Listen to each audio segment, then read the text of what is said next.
afternoon, viewers. Once again in our channel Career Plus, myself Pinku Sharma, faculty member of chemistry.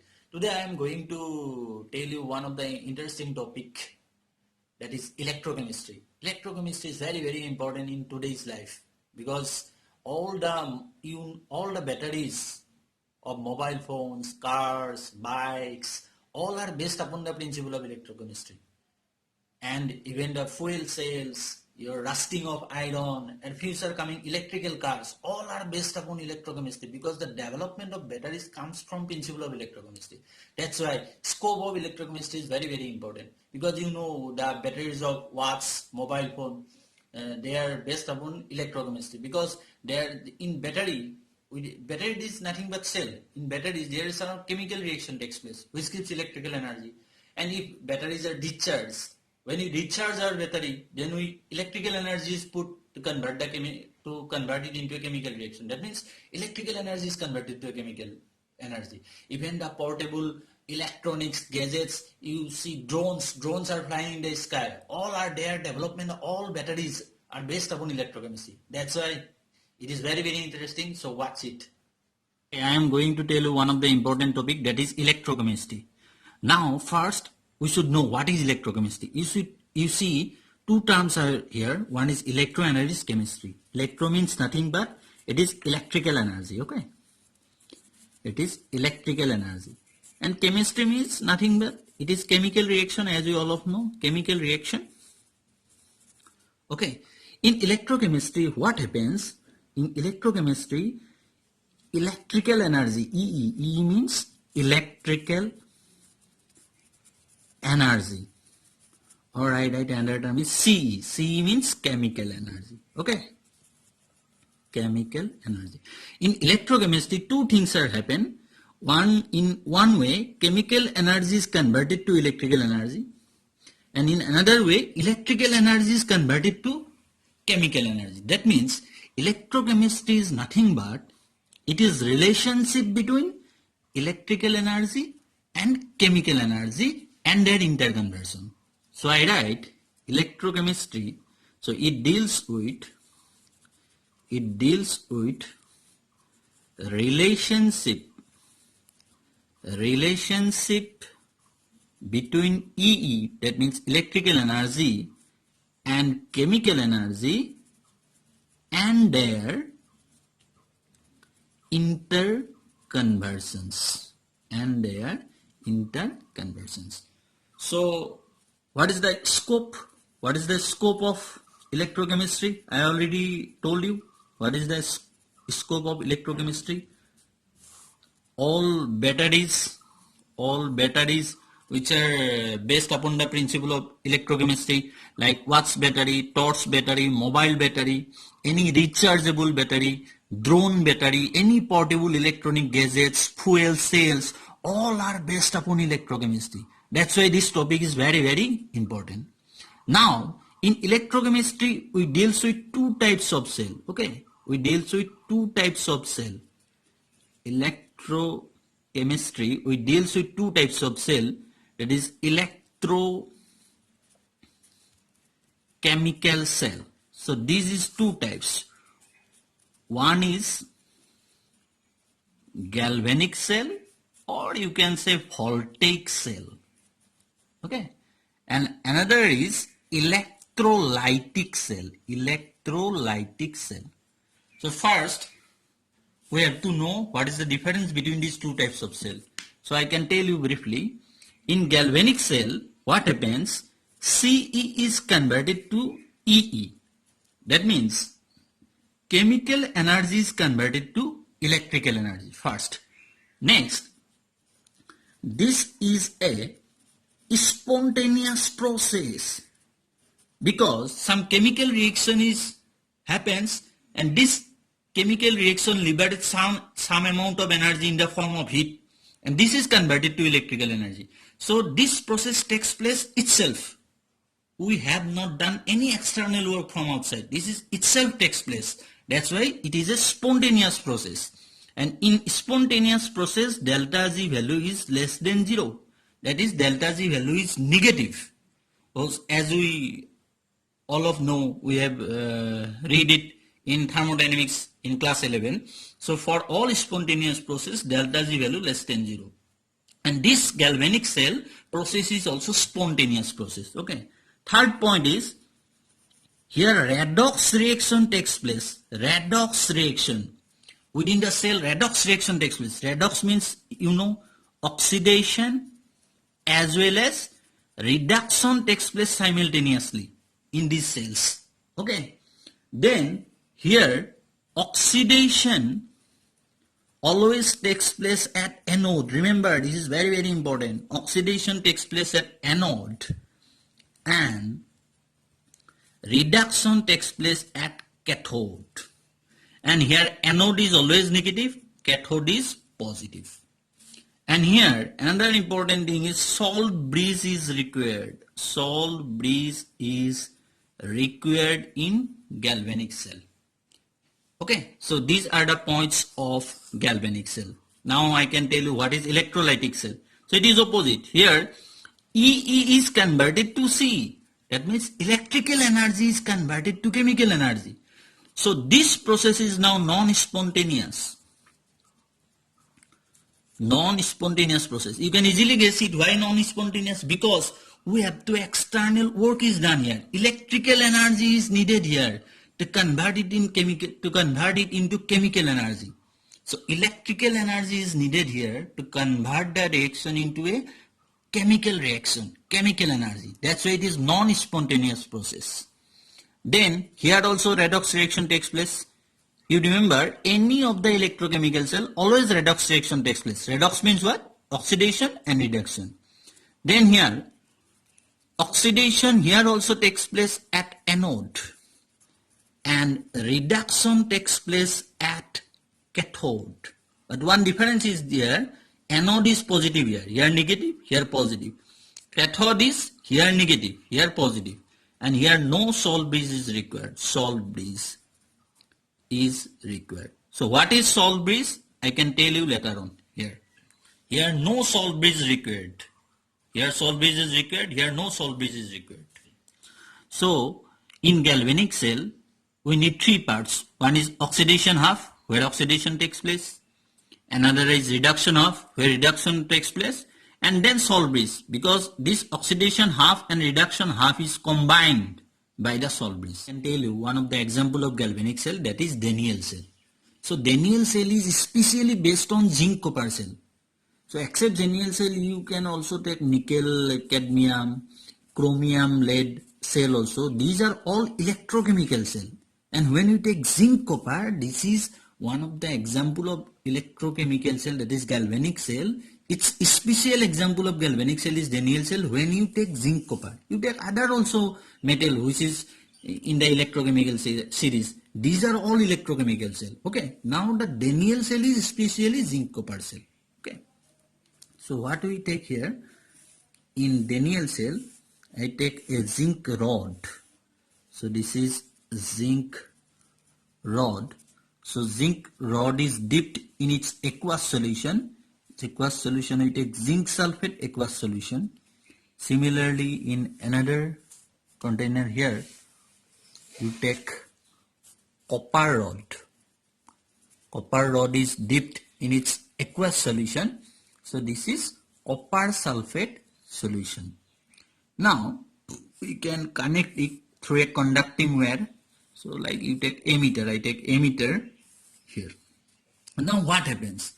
Zinc is more reactive than copper. So how can you know? This can be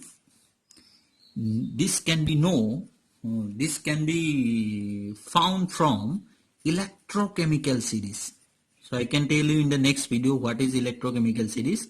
So for this galvanic cell, you should at present you should know zinc is more reactive than copper. So when zinc becomes more reactive than copper, so it gives electron to copper. That means zinc has the tendency to oxidize. Okay, so here the reaction takes place, zinc solid. So zinc gives up its 2 electron, Zn2 plus aqueous plus 2 electron. So these 2 electron comes in the metal rod. Now here Zn2 plus comes in the solution. this electron goes from here to the copper rod. Here also copper 2 plus aqueous solution is here. Copper 2 plus has tendency to accept electron. So copper 2 plus aqueous to copper solid. So this will attract these two electrons and deposited here as copper. So deposited here as copper. So here loss of electron. So you know loss of electron means oxidation. That's why we called it oxidation half cell. Okay, this is called oxidation half cell. So here reduction takes place, gain of electron. So gain of electron means reduction. It's very, very simple.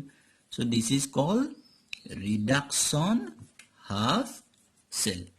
And I can tell you that in electrochemical cell, here you see oxidation takes place at anode. That's why this is anode. So you tell it this is anode. And anode is here. In galvanic cell, anode is negative. So this is negative charge. This is negative. Anode is negative. And that's why you can tell it also anode half cell also. Anode half cell. Or you can tell it negative half cell also. Negative half cell. So how can you remember it? This is a very, I can tell you very simple trick. Lone. Lone means L means left. O means oxidation, A means anode, and N means negative. So here you see this is left side, this is left side. In left side what happens? Oxidation. Oxidation is what? Anode. Anode is what? Negative. So here opposite you can tell it cathode. Cathode half cell. Cathode half cell, because I show you here cathode reduction and cathode is positive. So you can tell it also positive half cell. Now this electron comes here from zinc rod to the copper rod. Now current flows to the opposite direction of flow of electron. Now this cell circuit is not complete right now. So what happens here now? One problem is there. What happens?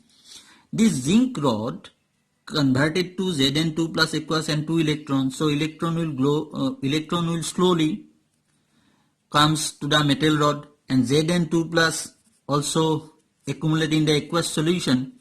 So what happens? This Zn2 plus ions have now strong tendency to attract electron towards itself. Okay, so it will prevent the outward flow of electron. Okay, so here also what happens? Copper 2 plus deposited as copper. So here copper sulfate solution is here. So here copper 2 plus is deposited, but sulfate anion is there. SO4 2 minus anion is there. So here in solution, negative charge increasing in solution. So now this negative charge, what works done? This negative charge repel this electron which come from zinc rod.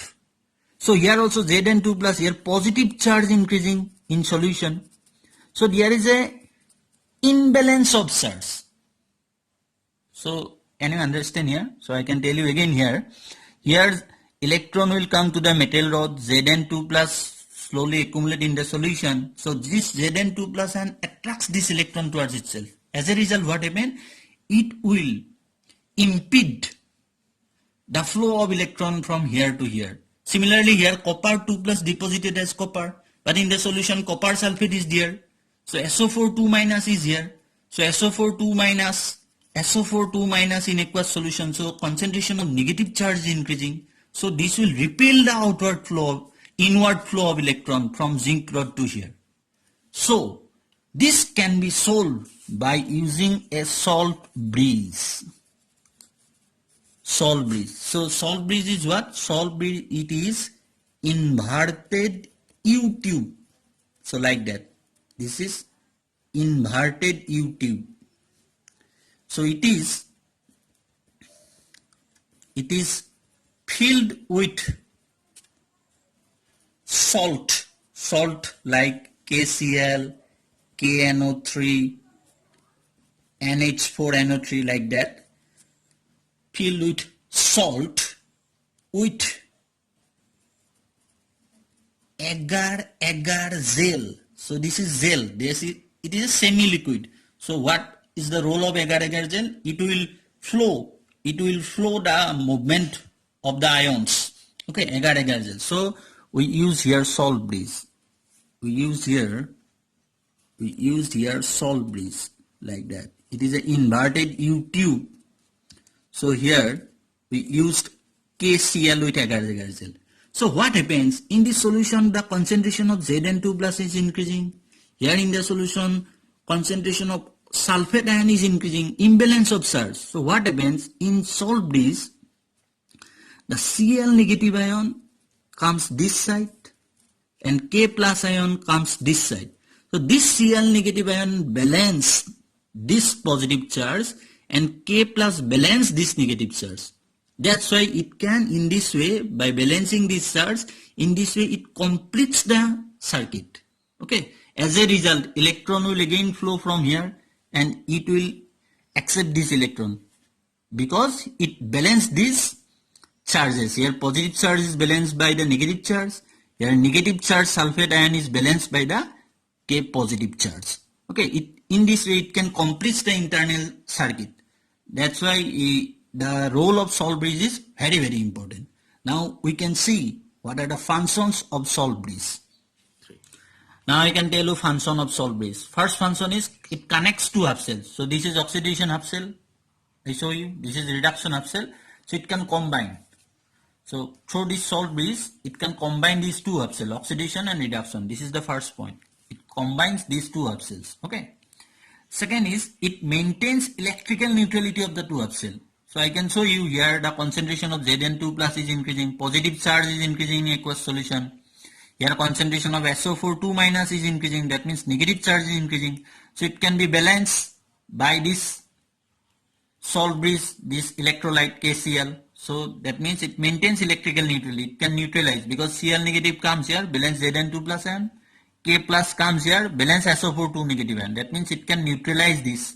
So when neutralization takes place, then again reaction occurs. Electron will flow from here to here and it accepts this electron and copper is deposited here. That's why this is the main, also one of the main role. It maintains electrical neutrality. And this is the third function is it minimizes liquid junction potential. So because liquid junction potential is harmful for our cell, because liquid junction potential decreases the potential of our cell. That's why when you use salt bridge, it minimizes the liquid junction potential. Okay. And fourth function is it completes internal circuit by allowing flow of electron. I can tell you when salt bridge is used, this charge is balanced, here also balanced. That's why electron will flow. That's why it completes this by allowing flow of electron. Then what are the conditions of salt bridge? So I can told you the salt bridge we use this type of electrolyte NaCl, KCl, NH4NO3 in agar gel. So these are all inert electrolyte. Here inert electrolyte means what? It does not take part in chemical reaction throughout the cell. So here you use KCl electrolyte. This K plus and Cl plus does not take part in any of the reaction in oxidation as well as reduction. Because if K plus and Cl minus will take part in the reaction, then cell reaction will not go in preferred direction.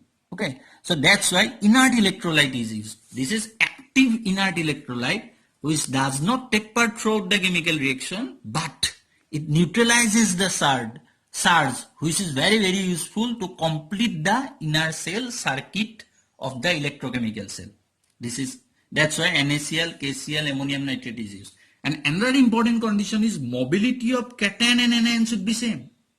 That means it means like that Cl minus comes here, but K plus, if Cl minus takes 5 seconds, if K plus takes 10 seconds, this will not be happen. Their mobility, speed should be same. K plus comes here, Cl minus simultaneously comes here. That's why their mobility should be same. That means the electrolyte we have used, their condition is that it should be active or inert electrolyte and their mobility should be same to carry out the reaction. In this video, I will discuss what is electrochemistry, scope of electrochemistry, what are the different types of cell, and what is galvanic cell, how galvanic cell is represented, and other electrochemical cell is constructed and represented, and what is the function of salt bridge. Okay, so in the next video, in the electrochemistry part 2, I will discuss what is electrode potential, what is cell EMF, and how cell is represented, and some numericals and examples which comes in IIT entrance level examination relevant to this topic. Okay, so if you like my videos, please share and subscribe. Thank you.